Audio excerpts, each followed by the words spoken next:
सामाजिक संस्था उड़ान द्वारा शनिवार को सीएसपी ऑफिस में सीएसपी राकेश मोहन शुक्ल की मौजूदगी में जरूरतमंद बच्चों को शिक्षण सामग्री वितरित की गई। सामाजिक संस्था उड़ान द्वारा शनिवार को सीएसपी ऑफिस पर लैंगिक अपराध में उत्पीड़ित बालिकाओं सहित जरूरतमंद बच्चों को शिक्षण सामग्री भेंट की गई।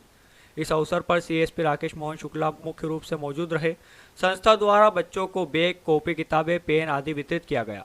इस अवसर पर सीएसपी राकेश मोहन शुक्ला ने कहा कि उड़ान संस्था शिक्षा के क्षेत्र में बेहतर कार्य कर रही है, बच्चों को शिक्षा की ओर अग्रसर कर रही है।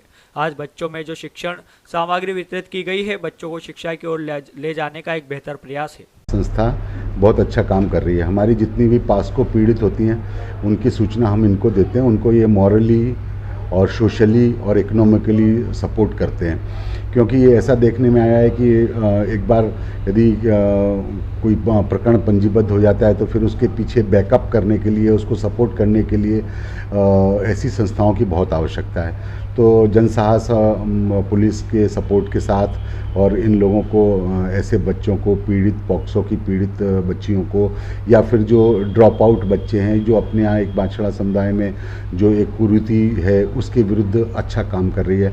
आज इन लोगों ने मेरे माध्यम से कुछ बच्चों को प्रतीकात्मक रूप से सपोर्ट करने का निर्णय लिया है और आज यहाँ ऑफिस में आए हैं। मैं इनकी कार्य की बहुत सराहना करता हूँ और कभी भी हमारे से संबंधित जो भी इनको भविष्य में भी सपोर्ट की ज़रूरत होगी वो निश्चित रूप से हम लोग करेंगे।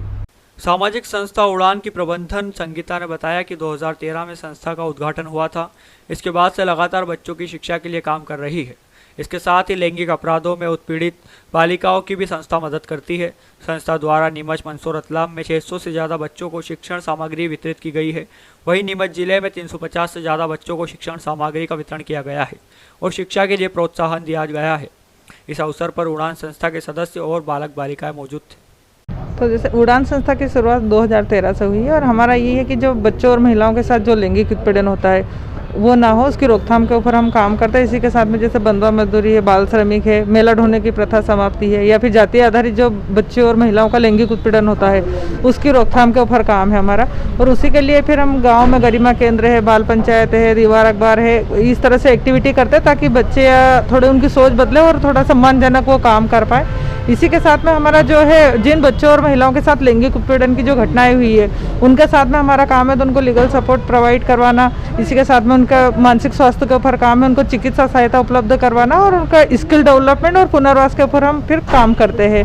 और अभी तक जैसे हम नीमच, मंदसौर और रतलाम तीनों जिलों में 650 से अधिक बच्चों को हम सपोर्ट कर चुके हैं। और अभी वर्तमान में हमारा जो स्टेशनरी सपोर्ट का कार्यक्रम चल रहा है तो इसमें जो हमारे रेप सर्वाइवर बच्चे भी, इसी के साथ में जो जातीय आधारित जो लैंगिक उत्पीड़न के शिकार जो हुए समुदाय है उनके बच्चों को हम स्टेशनरी सपोर्ट कर रहे हैं। इसी के साथ में हम बच्चों की उच्च शिक्षा के ऊपर काम कर रहे थे। हमने मतलब कि 50 से अधिक बच्चों को हायर एजुकेशन बोले तो अपने नीमच से भी वो बाहर जाके पढ़ाई कर रहे हैं, वैसे हम सपोर्ट करते हैं उनको। इसी के साथ में हायर एजुकेशन के लिए हमारा सपोर्ट है ताकि बच्चे जो एक सामाजिक जो रूढ़ छवि है उससे निकल के सम्मानजनक काम करें और अपने जो लक्ष्य है उनको हासिल कर पाए। इस तरह से हम बच्चों को स्टेशनरी वितरण की जा रही है नीमच जिले में हम हाँ मतलब कि नीमच और बाहर का करें तो मतलब कि 350 से अधिक बच्चों को हम स्टेशनरी सपोर्ट कर रहे हैं। नीमच जिले में कितने शामिल? नीमच जिले में 115 के समथिंग है बच्चे।